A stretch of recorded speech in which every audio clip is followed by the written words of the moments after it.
Hi, Corey. Nice to meet you. I'm very well. Glad to be here in person and not on Zoom. So can you kick off with a brief introduction to this completely fresh spin on Macbeth? I mean, it's a tragedy that is one of his, more popular tragedies. It's been brought to film so many times, and I think the beautiful thing about this this iteration of it, this new life, is that Joel and Fran weren't afraid to sort of borrow from the past and bring in those elements.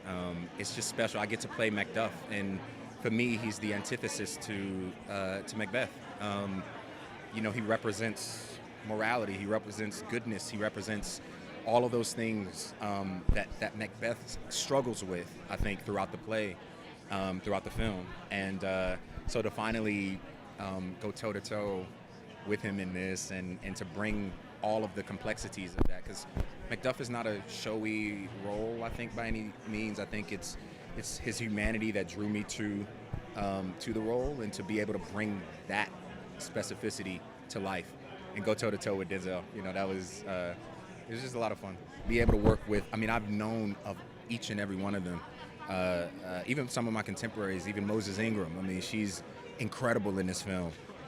But Denzel and Fran, they were our rocks. Denzel he's like a mentor to me. I've known him before this, but to finally be able to work with him, to just take up space with him and work together, rehearse together, pray together. He is he's obviously a legend, and so is Fran, and so is Joel, but they don't come into the room with that. They lead with the work, and it's disarming. It just sort of like allows you to come in and say, okay, if they're at this point in their careers and they can take the risks that they're taking, then I should be able to do the same. And so we all just operated with that. That was our MO from the very beginning, was like, let's just go in here, have fun, fall on our faces, get up, pick each other up, read each other's lines, and just figure it out. And I think that's what this was, a lot of figuring it out and discovering it.